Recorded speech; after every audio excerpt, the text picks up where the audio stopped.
Yo, what's up? What's up?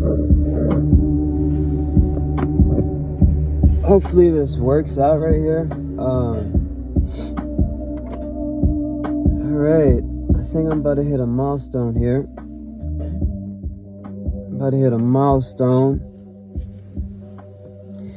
So we hear your speech reveals your personality inside my car. And it is currently like 20 degrees, 17 degrees. I don't know. It's like pretty cold, 17 degrees. Anyways, we're gonna get it. This is chapter 2.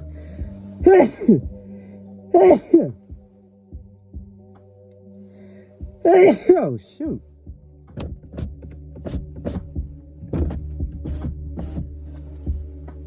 I don't know what that was.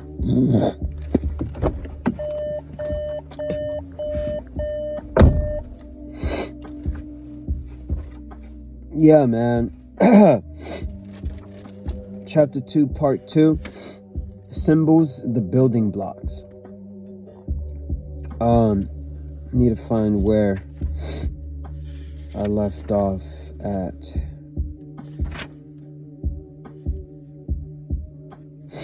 Perfect, right there. Let's start. In a sense, men can draw from the past, interrelate with and in the present, and make ready for the future. All symbols can be reduced or traced back to these three groups. Symbols dealing with problems emanating from the instinct of self-preservation, which could be labeled survival symbols. Those dealing with problems stemming from the instinct of procreation, which could be labeled sexual symbols. And thirdly, those dealing with the forces which help to secure for the individual his position in the universe, the religious symbols. The third type is frequently used in the service of or in relation to the first two groups: survival symbols, sexual symbols, and then religious symbols. The process of symbolization serves many psychodynamic and psychoeconomic functions. One of these functions is to bring some of those most feared, irrational, and frightening natural phenomena closer to our everyday experience by using symbols which make these phenomena appear more concrete and realistic, hence also less threatening. In this sense, the process of symbolization represents one of the mental mechanisms designed to protect the organism from anxiety. The symbolism of proper names has also aided man in allaying such cultural fears as that of death. The idea of a name guarantees him the uniqueness of his personality and offers him a full sense of identity. The magical significance that a name can be transferred from father to child is a factor unifying members of individual families and granting them a semblance of immortality.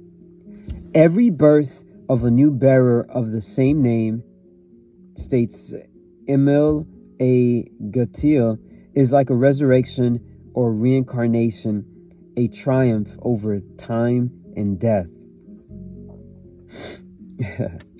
Like your last name, it's almost as if like they never die. Symbolism in general also unify the varied experiences of the individual members of a social group through the associations they are capable of evoking. For a person,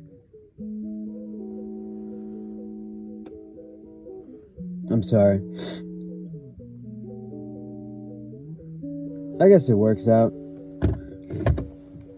Symbols in general also unify the varied experiences of the individual members of a social group through the associations they are capable of evoking. For a person to participate within a given group, he must learn to adapt himself to a system of symbolization and language having common denominators and mutual communicative meaning. The greater this capacity for symbols to evoke meaning and promote mass communications with others, the more individuals can find in them the specific values they are searching for. Religious symbols, for example, has an enormous capacity for being meaningful to many people in different ways. Finally, it is my contention that the symbolizing process is a fundamental aspect of the whole personality. Man creates symbols not only to communicate verbally with others and thus establish interpersonal relationships, but also as an integrating process within himself. In his attempts to find himself in his search for inner truth and his struggle for psychic unity, he of necessity creates a personal language of his own with verbal and non-verbal symbols peculiar and specific to his own way of life. His greatest difficulty will arise, of course, in his need to find word symbols which he can understand, utilize, and experience, which at the same time will communicate outwardly with others on mutual levels of comprehension and agreement. As the process of symbolizing develops, so does man's awareness and consciousness concurrently follow its growth process. As the process of symbolizing develops, so does man's awareness and consciousness concurrently follow its growth process. Consciousness is not a static, circumscribed state of being, but one that is closely allied to imagination. On a conscious level, then, a person may have an image of himself in his environment only so far as he is aware of himself and in dynamic proportion to the degree he makes use of his creative imagination. The concept or image a person has of himself is dependent first on the factors belonging to his structural being, and second on his state of psychic health. In relation to the first, the structural being, while, as we have already shown, the symbol is not the thing in a truly objective and scientific sense, for one who is a tailor, it would be related to different brain areas than it would be in a writer. In a tailor, it would be associated and identified with cutaneous impulses from the buttocks and legs, while in the writer, it will have kinesthetic sensations in the right hand and arm.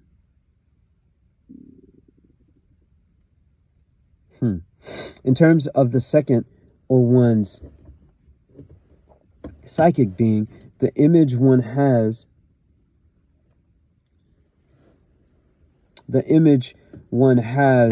of himself and the environment about him may be more or less healthy or rational.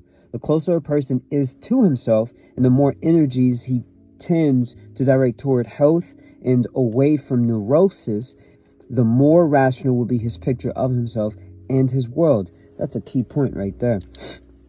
I don't know why I didn't mark that. The closer a person is to himself and the more energies he tends to direct toward health and away from neurosis, the more rational will be his picture of himself and his world. The concept of oneself is never Simon pure?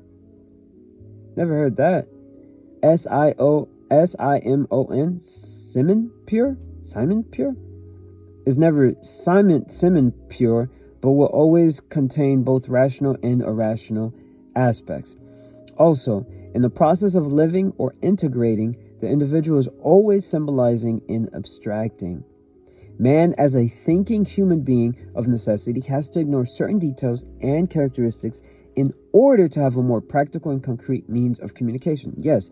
There's no art piece without framing, without limitation, without borders. So you have to lose and almost ignore certain things in order to get to a thing and to communicate a thing.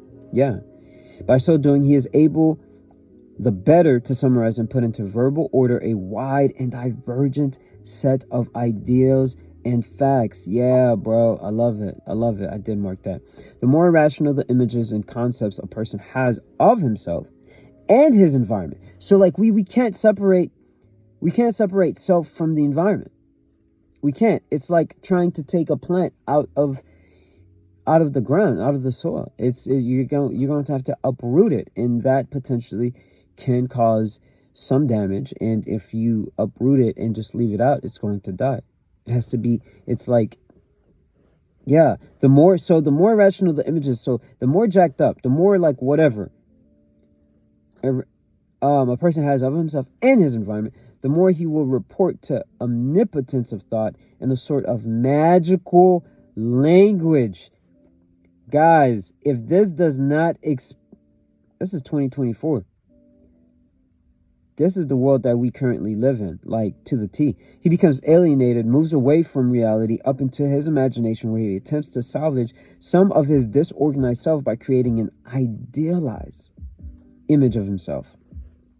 His symbolizing process conjunctly becomes colored and identified with irrational symbols, which, though they are strictly logical within the framework of his own life premises and way of life, are at the same time unrealistic and filled with anxiety, hostility, and irrational values. Guys, I just hope this thing is being recorded, because I have limited storage space on my phone there. Wow, in this process of symbolizing, the individual develops symbols of an integrating or disintegrating variety, depending on his state of being at the moment of experiencing. In integrating symbols are used to communicate solidity, flexibility, cohesiveness, harmonious and spontaneous expression, genuine fear, anger, sadness, and in each of which the direction is wholly towards healthy development. In disintegrating symbols are used to communicate fragmentation, unhealthy growth, rigidity, alienation, disharmony, irrational feelings, anxiety, hostility, and hopelessness. The direction here is away from health and toward further psychic illness. The emphasis finally in this latter process is away from becoming and on being, with the neurotic structure acting as a protective armor as the neurotic struggles to avoid conflict by taking flight into safer realms. And a final analysis in our attempts to describe and verbalize our feelings, actions, beliefs, and emotions as we feel they should be, and not as they exist in actual reality, we of necessity are compelled to create and use a vocabulary of magic and imaginative identification with definite, confused attitudes toward words and symbols. In summary, the more irrational a person's concept is of himself, the more he will tend to equate words with things, to project his own confused feelings and emotions into words, and to give these words magical connotations and powers which do not actually exist. That's it. That's it, folks. Chapter 2, Symbols, the building blocks of thought and experience. That's insane. That's insane. Well, chapter 3 could not have been a better title than The Magic of Words. Catch you guys on the next time.